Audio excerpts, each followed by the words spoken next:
بسم اللہ الرحمن الرحیم۔ قرآن مجید کی سورہ الروم میں شرک اور فرقہ بندی کو آپس میں لنک کیا گیا ہے۔ ارشاد باری تعالیٰ ہے کہ وَلَا تَكُونُوا مِنَ الْمُشْرِكِينَ، اور نہ ہو جانا، مت ہو جانا مشرکین میں سے۔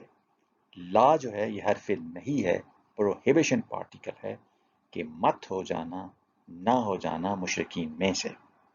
اور آگے ایکسپلین کیا گیا ہے من الذین فرقوا دینہم، ان میں سے جنہوں نے اپنے دین کو فرقوں میں تقسیم کر دیا، وکانوا شیعاً، اور بن گئے مختلف گروہ، اور حالت یہ ہو گئی کہ کل حزب بما لدیہم فرحون، تمام کے تمام گروپس اس پر جو ان کے پاس ہے خوش اور مگن ہے۔ تو دین اسلام تو ایک تھا، جب نبی کریم صلی اللہ علیہ وسلم کا دور تھا تو اس وقت دین اسلام صرف اور صرف ایک تھا، اس میں کوئی مختلف مسالک نہیں تھے، کوئی مختلف فقہیں نہیں تھیں، کوئی مختلف مذہبی پارٹیاں نہیں تھیں، کوئی مذہبی جماعتیں نہیں تھیں مسلمانوں میں۔ ایک دین اسلام تھا، ایک مسلم امہ تھی۔ لیکن اس کے بعد دین میں مختلف مسالک آ گئے، ہم نے دین کو مختلف مسلکوں میں بانٹ دیا، مختلف فقہوں میں بانٹ دیا، مختلف مذہبی جماعتوں اور پارٹیوں میں بانٹ دیا۔ اور وقانو شیعان کہا گیا تھا کہ تم مختلف گروہوں میں نہ بٹ جانا، لیکن ہم مختلف گروہوں میں بٹ گئے۔ نبی کریم صلی اللہ علیہ وآلہ وسلم کے دور میں مسلمانوں کا ایک ہی گروہ تھا،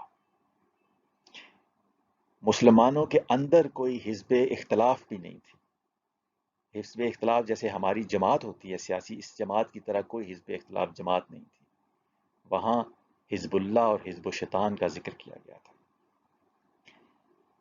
لیکن آج ہماری حالت یہ ہے کہ مسلمانوں کے مختلف مسالک بھی ہیں، مختلف فقہیں بھی ہیں، مختلف مذہبی جماعتیں بھی ہیں، اور مختلف مذہبی پارٹیاں بھی ہیں۔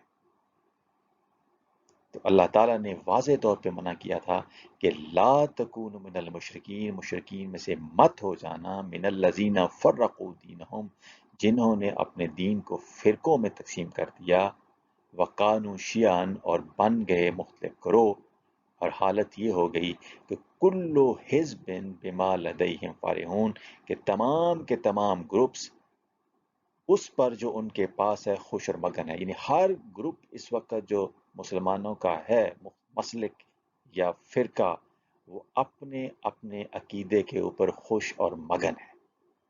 اور منع کیا گیا تھا کہ تم مشرکین میں سے نہ ہونا، ان لوگوں میں سے جنہوں نے دین کو فرقوں میں بانٹ دیا اور گروہ بن گئے، اور ایسے ہو گئے کہ جیسے ہر گروپ جو ہے وہ جو بھی اس کے پاس ہے اس کے اوپر خوش ہو گیا۔ تو اللہ تعالیٰ ہمیں ایک مسلم امہ بننے کی توفیق عطا فرمائے، اور ہمیں ہر طرح کے شرک سے بچنے کی توفیق عطا فرمائے۔ وما علینا الا البلاغ المبین۔